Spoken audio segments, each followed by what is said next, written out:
Ce ledit promoteur immobilier, lui, a décidé de faire une opération de vente à la découpe sur la résidence. Donc nous, on a, face à cette information, ça a été un peu de choc, parce que effectivement, nous payons régulièrement notre loyer du jour au lendemain. Qu'allions-nous devenir? Les ventes à la découpe. Notre problème, c'est que, vous savez ce que c'est, les fonds de pension, machin, etc. Et nous n'avons pas les instruments pour pouvoir, nous, les maires, nous y opposer.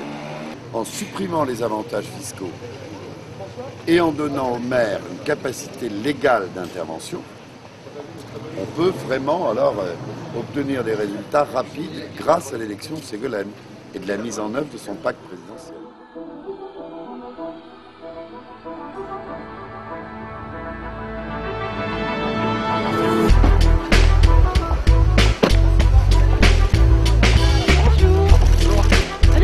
Ça va, Ségolène ? Richard.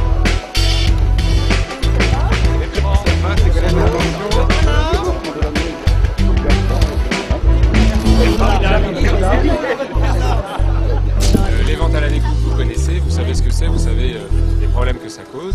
Ici, on a été frappé comme ça par cette opération spéculative il y a maintenant 3 ans. Et on est ici dans un quartier qui est pétri de valeurs républicaines, de liberté, d'égalité et de fraternité. Et c'est toutes ces valeurs qui nous ont motivés pour refuser une opération spéculative dont on sentait bien qu'elle allait créer du désordre, parce qu'elle semait la zizanie parmi les habitants et elle créait du stress chez les habitants. Et de l'injustice, parce que ici les locataires sont des gens comme tout le monde, qui payent leur loyer et qui habitent une résidence qui a été construite avec des fonds du 1% logement, donc des fonds publics. On avait le sentiment vraiment très fort que notre combat, c'était le combat de beaucoup de gens, de classe moyenne notamment, qui connaissent des difficultés pour se loger. Et on savait pertinemment que si nous n'étions pas en capacité de résister, eh bien on allait sans doute devoir se reporter sur des logements que d'autres personnes pouvaient prétendre obtenir, avec des revenus peut-être moins élevés que les nôtres. Et on a senti que si on était une chaîne dans le logement et que si on résistait pas, eh bien d'autres avec nous allaient souffrir. Il n'y a pas de fatalité à la spéculation immobilière. Et je pense qu'il y a un certain nombre d'injustices qui se passent.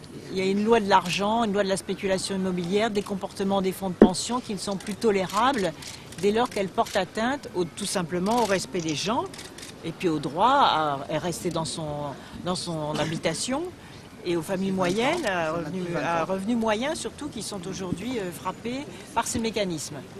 Donc les avantages fiscaux qui ont été accordés aux organismes qui font de la spéculation immobilière seront supprimés, tout simplement, parce que je crois que le rôle de l'épargne, ça n'est pas de faire de la spéculation immobilière, c'est-à-dire d'entraîner une hausse des prix du logement et donc de mettre des familles en difficulté, pas seulement les familles modestes, mais aujourd'hui ce sont les familles à revenus moyens qui sont frappées par ces difficultés de se loger. Et moi, je veux que le droit au logement soit un droit garanti. Et pour cela, eh bien, il faut que chacun se comporte normalement et que surtout les règles fiscales soient adaptées à cet objectif qui consiste à refuser la spéculation foncière et la spéculation immobilière. Donc les masses d'épargne doivent être orientées vers les entreprises, vers l'économie, vers l'industrie, vers la création d'activités et certainement pas vers la rente immobilière qui profite à quelques-uns aux dépens du plus grand nombre. Donc ici, cet exemple concret qui prouve que lorsqu'une collectivité s'engage, comme la mairie de Paris avec Bertrand Delanoë, aux côtés des habitants qui se sont mobilisés, ça marche. L'immobilier doit être à son juste prix pour permettre aux gens de se loger à leur juste prix. Et notre objectif, l'objectif du pacte présidentiel, c'est qu'on ne puisse pas dépenser plus de 25% de son revenu pour se loger. Et aujourd'hui, on en est loin compte tenu de la hausse des prix, de la hausse des loyers. Et moi, je crois que c'est un combat très important Je veux que les familles à revenus moyens puissent se loger correctement et ne soient pas chassées de leur logement à cause de la spéculation foncière et immobilière.